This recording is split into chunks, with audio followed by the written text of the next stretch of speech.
Indiana County Veterans Providers Group, continuing to work very hard on behalf of veterans. What are some of the issues we want to talk about today?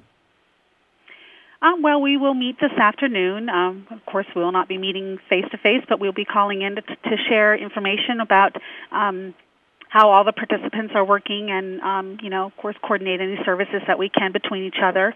There are a couple things coming up that we do want veterans to know. The InFirst Bank Veterans Marathon is still a go for this year. That is scheduled for November 1st, and you can do registration online.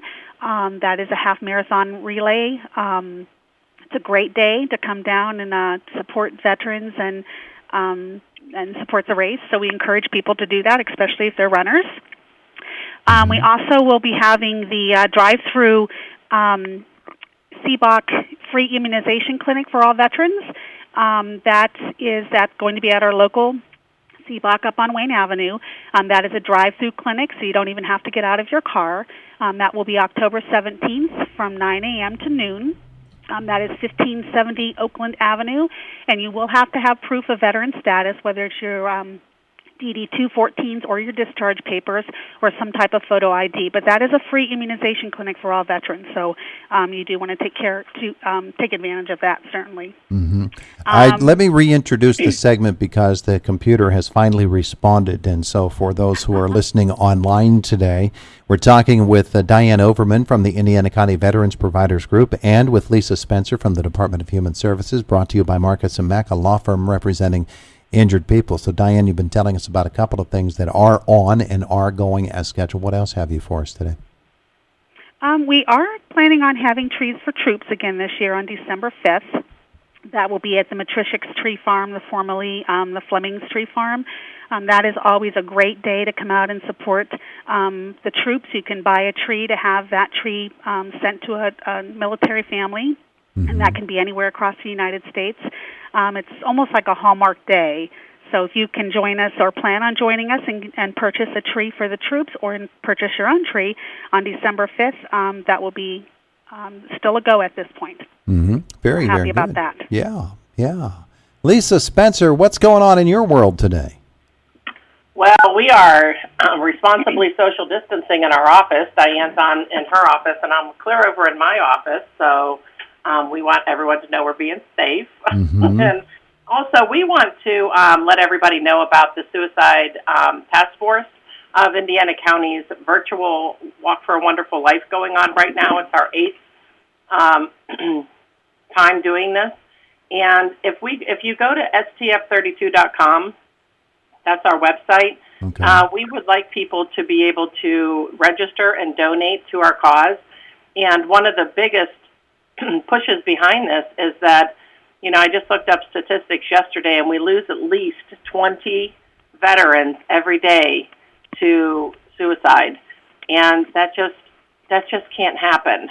For people who were so brave and who put their life on the line for our country and sacrificed for us, we have to be able to do better than that. So we really want to continue to outreach to all of the veterans in Indiana County, and we have many veterans in Indiana County. We are veteran heavy, and we're really proud of our veterans. So I just wanted to put a little plug in there. Every time somebody donates, we're able to outreach a little bit more into the community and provide free trainings for the QPR, for question, persuade, refer trainings that we are able to do for any group. So I just ask everyone if we can just remind everyone that's open until September 30th.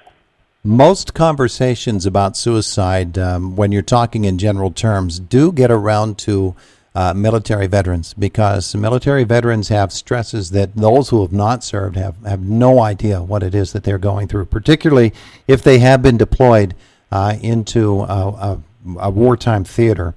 And Diann and Lisa, you both know this, that there need to be special measures that reach out in some way, because veterans are not always willing to open up about some of the issues that they're facing. They're trying to face them alone, and it's unnecessary. There's help out there for them. Yes, I would Absolutely. say that it really comes down to, in the past, I feel like it was always kind of in in the military members' minds that they need to be able to handle everything on their own, do everything on their own, just get through. But PTSD is very real. That's a very real condition. And now in the military, I'm happy to tell you, even when my son returned back from Afghanistan on his deployment, he was very open about, letting me know the military is very, very much pushing for people to get into services and get the counseling and whatever they needed. And the stigma has been reversed about, going to counseling or needing help. And Jake said he would have no problem doing that if he needed to. He didn't, but several in his unit on his team actually did. And it was very positive. It was a very positive experience to be able to get people the help that they need, just to be able to deal with some of the things that you see. It doesn't matter who you are. Every time you go into any combat situation, it changes you, and that's unavoidable. And so, just getting the word out that everybody knows in the military that there is help out there, and that's what it's for. That's the key component of all of this, because then you're better able to deal with day-to-day life, and especially when you get out of the military. Yeah. Very, Diann? very different working active duty military and then returning into civilian life. Sometimes you lose a lot of that structure that people are feeling. Yeah. So, Diann Overman, of course, you know as well that our vets need to have that kind of support structure underneath them. They do, and to add to what Lisa said, people can experience an emotional or mental health crisis at any time in their life. It can be a death of a loved one, it can be a loss of a relationship, but for veterans, those crises are really heightened by their experience in the military, so it does put them at very high risk. I think the DoD is very committed to supporting those families and to the veterans. There's a good source of support, the Veterans Crisis Line. It's a confidential resource that is available to anybody. It's very important that we be able to identify flags or people that are at risk and families that are at risk. I can share that number, and I would encourage anybody associated with the military to tap into that resource. Okay. That is 1-800-273-8255, and you just press 1. Okay, give it again, Diann.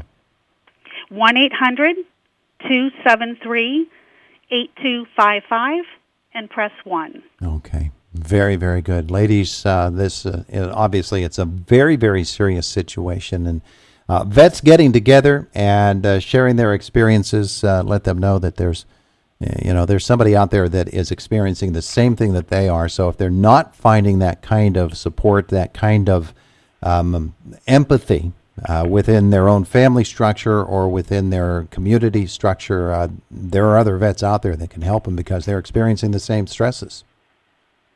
There is, and Todd, I might also mention that service, the Veterans Crisis Line, also does have a chat online that sometimes is more comfortable for veterans to use.